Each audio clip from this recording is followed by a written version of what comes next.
The shoulder is a delicate muscle that is easily injured because you use it in so many different exercises. Bench press, triceps, extensions, pull-ups. All of these exercises, although they don't work the shoulder directly, add fatigue and can end up overloading it.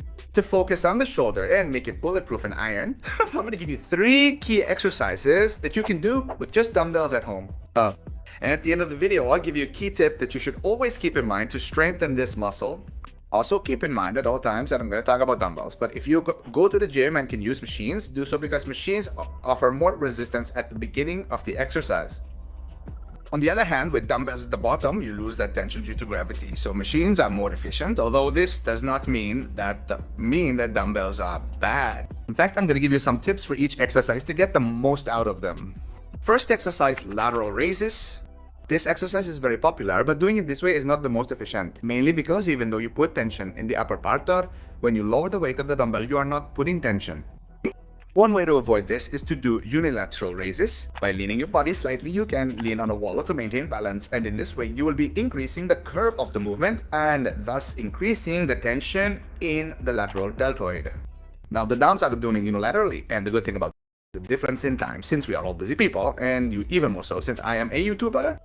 So if you have little time to train, you can do it with 2 hands without any problem. And to improve efficiency, a good option is to do drop sets. For example, imagine that you are pulling with 6 kilogram dumbbells until you can't do it anymore. Then you quickly release them and switch to a 3 kilogram one and pull again as far as you can. Second exercise, military press. Remember that if you can do this on a machine, it's a great option, especially if your shoulders are weak because the machine guides and supports you very well. But I particularly like to do this exercise with dumbbells to train strength and stability. The military press is one of the best exercises to work the anterior thoracic vertebrae, but it can be difficult if you have weak shoulders. Above all, get this into your head, never keep your elbows straight. It's an unnatural position that can cause you a lot of damage. Always bend your elbows slightly forward. Another tip to take care of your shoulders is to tilt the backrest a little, but only a little, to help with the upper part of your chest. The thing is, if you tilt it too much, you'll work more chest and shoulders, so tilt it a little and that's it. If you work out at home and do this exercise standing up because you don't have a comfortable bench, make sure to retract your shoulder blades, stick your chest out, and slightly bend your knees to stabilize yourself. All this is to help you with your posture, but above all, don't force it. Be very careful because you can hurt your back or neck. Third, birds. This exercise has the same problem as lateral raises. When you pull the dumbbells at the top, you do apply good tension, but when you go down due to gravity, the tension decreases. Even so, it's a very good exercise and I recommend it. The problem for me is that it's very uncomfortable to be bent over, so a good trick that I like to do is to use a raised backrest to stabilize my torso, where I can relax my trapezius and focus on my posterior deltoids and focus on my arms slightly bent. If you put them at 90 degrees, you'll be forcing the rest of your shoulder. If you can do this exercise on a flying machine, it's a brutal exercise.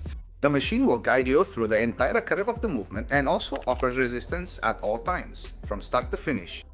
With these 3 exercises, you will work all parts of the shoulder efficiently, but you must always remember that your goal is to apply tension to the muscle for the longest possible time, opposing resistance to the weight you are lifting, opposing or lifting.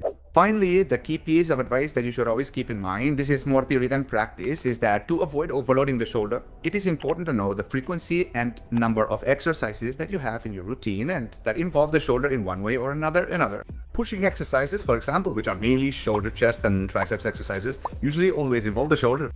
Let me give you an example. If you do chest plus triceps on a typical day, which is very common, and the next day you do back plus shoulders, you could be overloading. If you want to be careful, always try to leave a rest day in between. Following this example, leg day would fit in very well here.